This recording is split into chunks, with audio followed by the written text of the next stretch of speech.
আসসালামু আলাইকুম। শীতের সকাল ও পবিত্র জুম্মার দিনে সবুজ বাংলা কৃষির পক্ষ থেকে সবাইকে জানাই আসসালামু আলাইকুম ওয়া রাহমাতুল্লাহ। সবাই কেমন আছেন? আমি আলহামদুলিল্লাহ ভালো আছি। আজ বুঝতেই পারছেন আপনাদের কি দেখাইতে নিয়ে আসছি। এটা আহ, আমাদের বাংলাদেশের কুষ্টিয়ার একটি আমাদের বাড়িরই ছাদের উপরে ছোট্ট একটি গাছ, কমলা গাছ। এই কমলা গাছটি আহ, বছর 1.5 বছর মতো হলো বয়স। এটা আমি আমাদের কুষ্টিয়া নার্সারি থেকে ক্রয় করেছিলাম। তো ক্রয় করে গাছটি ছোট্ট একটি ড্রামের মধ্যে রোপণ করেছিলাম। তো গাছটি দেখুন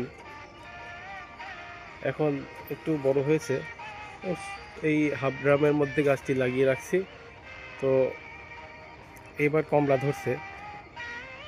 দেখুন বন্ধুরা, গাছটিতে কত সুন্দর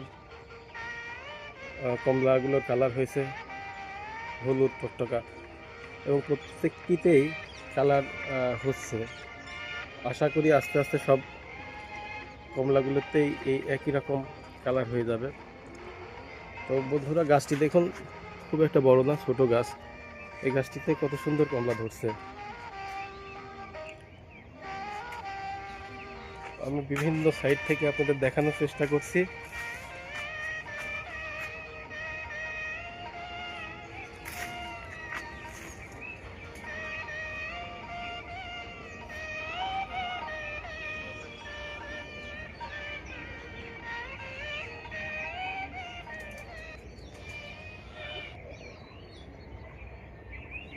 এটা একটি হাফ ড্রাম, অর্থাৎ একটি ড্রাম কেটে আমি অর্ধেক করে নিয়েছি।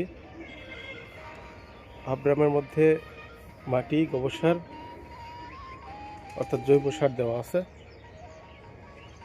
তো এর মধ্যেই কমলা গাছ। তো এখন ভাবা যায় বাংলাদেশের মাটিতেই এখন এই জাতীয় হলুদ কমলা হচ্ছে, যেটা আসলে একসময় আমরা কল্পনাও করিনি। সেটা এখন বাড়ির ছাদের উপরে হচ্ছে। তো আশা করি এই একটি জাত, ভালো জাত পেলে সে জাত থেকে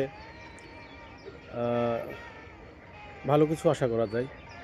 তো আমরা এখন কখনো চিন্তা করিনি যে বাংলাদেশের মাটিতে হলুদ কমলা হবে। তো মাশাআল্লাহ, দেখুন কত সুন্দর হলুদ কমলা আমার বাড়ির ছাদের উপরে হয়েছে।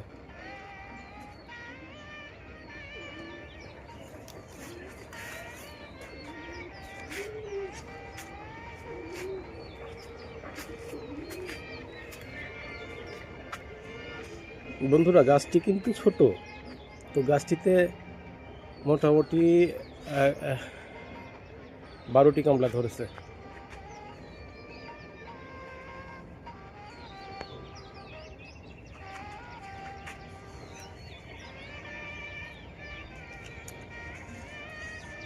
তো আপনারা সবাই ভালো থাকবেন।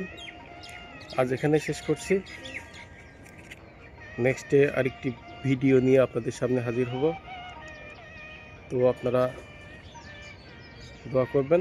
আসসালামু আলাইকুম ওয়া রাহমাতুল্লাহ।